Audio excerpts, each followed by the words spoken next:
Yo, c'est le roi des rois, Mwami Wabami. Est-ce que vous savez pourquoi il ne faut surtout pas laisser vos enfants regarder les dessins animés de Walt Disney? Même les grands classiques et surtout les grands classiques.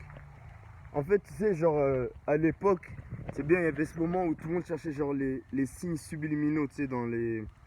Genre, il y avait les 666, les signes subliminaux un peu, à caractère sexuel, etc. Mais en fait, il n'y a pas besoin de signes subliminaux. À partir du moment où tu es éveillé, tu es conscient et tu regardes les grands Disney, un après l'autre, tu vas te rendre compte qu'il y a un schéma en fait qu'ils essayent de mettre dans la tête des enfants, tu vois. Le truc, c'est que le héros, souvent, il perd ses enfants. Non, il perd ses parents. Le héros, en fait, c'est un orphelin. Il perd ses parents, souvent parce qu'il a désobéi. Tu vois, il se rebelle, il désobéit les règles des parents. Le parent meurt, et c'est à travers cette désobéissance et cette rébellion qu'il devient le héros. Hein? Euh, En fait, voilà, il n'y a pas un seul dans lesquels. En fait, peut-être qu'il y en a un, vous allez me le dire dans les commentaires. Mais j'en connais pas dans lesquels le héros, il grandit avec ses parents, il a une bonne éducation, et le fait de suivre cette bonne éducation, eh ben, il arrive à sauver la situation à la fin du film, tu vois. Genre, par exemple, Le Roi Lion, classique. Le Roi Lion, on lui avait donné une certaine limite, Simba, dans laquelle il devait pas dépasser.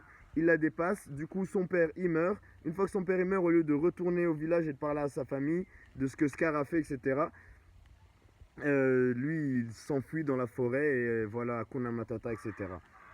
Euh, Mulan. Mulan, elle devait pas suivre, elle devait pas aller faire la guerre. Normalement, c'était que pour les garçons à cette époque-là. Et c'était ou son père ou son frère, je pense que c'était son père, je pensais qu'il était malade, un truc comme ça. Elle désobéit à son père, elle va faire la guerre, et puis à la fin, c'est le héros, elle a tout sauvé, c'est incroyable, c'est magnifique. Euh, tout. En fait, tous ces films-là, c'est tous. Bambi, au début du film, sa mère, elle se fait buter. Tu vois, je veux dire, je sais pas. Tous, en fait, c'est l'histoire d'enfants qui ont grandi sans parents, tu vois. Et pourquoi ça idéalise le fait qu'un enfant il grandisse sans ses parents, tu vois. En fait, c'est ça la base pour qu'un enfant normalement il grandisse bien, stable dans la société. Il doit grandir avec son papa, sa maman, tu vois, je veux dire.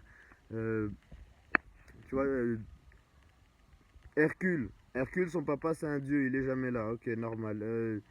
Y a quoi d'autre? En fait, la liste elle est longue, mais c'est tous. Blanche-Neige, ses parents, on sait pas où ils sont. Euh, Cendrillon, ses remparts, ils sont pas là et sa famille, ils la détestent.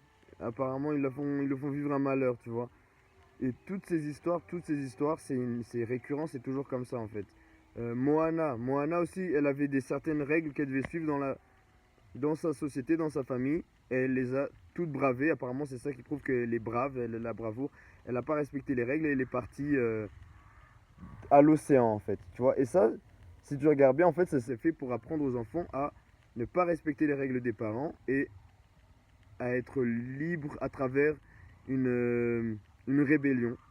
Et que grâce à ça, grâce à cette rébellion, le fait de ne pas écouter ses parents, eh ben, ils vont devenir des super-héros. Tu vois, je veux dire, et ils vont sauver la situation.